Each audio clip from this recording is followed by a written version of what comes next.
নমস্কার বন্ধুরা, আমি পপিন। আমার রান্নাঘরে আপনাদের সবাইকে স্বাগত। আজকে আমি আপনাদের সাথে শেয়ার করছি চিলি গার্লিক সস বাড়িতে কি করে তৈরি করবেন। Fried rice, chilli chicken, pasta সব কিছুর সাথেই খেতে কিন্তু ভালো লাগে। এটা বানানো ভীষণই সহজ আর খুবই তাড়াতাড়ি তৈরি হয়ে যায়। আমার রেসিপিগুলো যদি আপনাদের ভালো লাগে, আপনারা আপনাদের বন্ধুদের সাথে অবশ্যই রেসিপিগুলো শেয়ার করবেন। রেসিপিটা ভালো লাগলে একটা লাইক করে দেবেন আর কমেন্ট করে জানাবেন রেসিপিটা আপনাদের কেমন লাগলো। আমার চ্যানেলে যদি নতুন কোনো বন্ধু হয়ে থাকেন, আমার চ্যানেলটাকে সাবস্ক্রাইব করে পাশে বেল নোটিফিকেশানটা প্রেস করে অল অপশানটা প্রেস করে দেবেন। তাহলে আমি যখনই কোনো নতুন রেসিপি আপনাদের সাথে শেয়ার করব, সবার প্রথমে নোটিফিকেশানটা আপনাদের কাছে পৌঁছিয়ে যাবে। দেখে নেওয়া যাক আজকের রেসিপিটা। এই সস তৈরি করবার জন্য প্রথমে লাগবে শুকনো লঙ্কা। আপনারা যে কোনো মুদিখানা দোকান থেকে এই শুকনো লঙ্কা পেয়ে যাবেন। আমি যেমনি করে দেখাচ্ছি লঙ্কাগুলোকে এমনি করেই কেটে নেবেন। প্রথমে শুকনো লঙ্কার ডান্ডিগুলোকে কেটে লঙ্কাগুলোকে মাঝখান থেকে কেটে নিতে হবে। সমস্ত লঙ্কাগুলো আমি একই রকমভাবে কেটে নিচ্ছি। এখন একটা বাটির মধ্যে শুকনো লঙ্কাগুলোকে নাড়াচাড়া করে দানাগুলোকে বের করে নেব। আপনারা শুকনো লঙ্কার দানাগুলোকে বের করে নেবেন, লঙ্কাগুলো কিন্তু ভালোই ঝাল হয়। এখন আমি জলের মধ্যে লঙ্কাটাকে 30 মিনিট ভিজিয়ে রেখে দেব। যতটা লঙ্কা তার ডাবল রসুন নিতে হবে।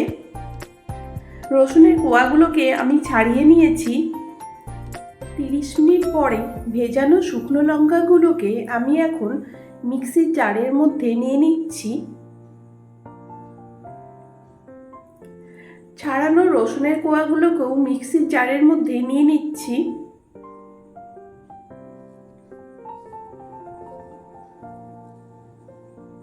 জল দিয়ে দিলাম। জল দিয়ে একটা স্মুথ পেস্ট তৈরি করে নেব।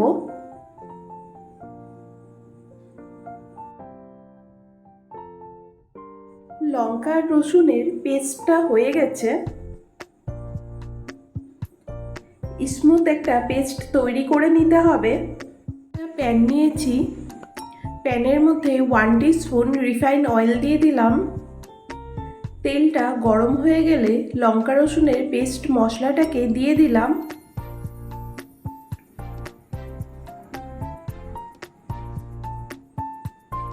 মিডিয়াম ফ্লেমে লঙ্কা রসুনের পেস্টটাকে নাড়াচাড়া করতে হবে, কেননা পেস্টের মধ্যে জল আছে। তেলের মধ্যে পেস্টটা যখনই দেবেন তখন তেল ছিটবে, এই জন্য মিডিয়াম ফ্লেমে রান্নাটা করে নিতে হবে। মিডিয়াম ফ্লেমে রান্নাটা করে নিতে হবে। এখন আমি 1 টিস্পুন লবণ দিয়ে দিলাম। এটা জ্যামের মতন যতক্ষণ ঘন হয়ে আসছে না রান্নাটা করে নিতে হবে। আমি চিনি দিয়েছিলাম 1 টিস্পুন, কিন্তু ভিডিওতে একটু ডিস্টার্ব ছিল বলে চিনি দেওয়াটা আপনাদেরকে দেখাতে পারলাম না, এই জন্য বলে দিলাম। আপনারা লবণ চিনিটা বুঝে ব্যবহার করবেন। এক একটা লঙ্কায় এক এক রকমের ঝাল হয়, সেই আন্দাজেই আপনারা লবণ চিনিটা বুঝে ব্যবহার করবেন। 1 টিস্পুন ভিনিগার দিয়ে দিলাম। ভিনিগারটা দিয়ে সব কিছু ভালো করে মিশিয়ে নিচ্ছি। ভিনিগার দিলে এই সসটা 1 বছর পর্যন্ত আপনারা এয়ারটাইট কন্টেনারের মধ্যে রেখে দিতে পারেন। তৈরি হয়ে গেল হোমমেড চিলি গার্লিক সস। আজকের রেসিপিটা আপনাদের কেমন লাগলো অবশ্যই কমেন্ট করে জানাবেন। রেসিপিটা ভালো লাগলে লাইক, শেয়ার, কমেন্ট করতে ভুলবেন না কিন্তু। আজকে এই পর্যন্ত, আবার হাজির হয়ে যাব নতুন কোনো রেসিপি নিয়ে। ভালো থাকবেন, সুস্থ থাকবেন, ধন্যবাদ।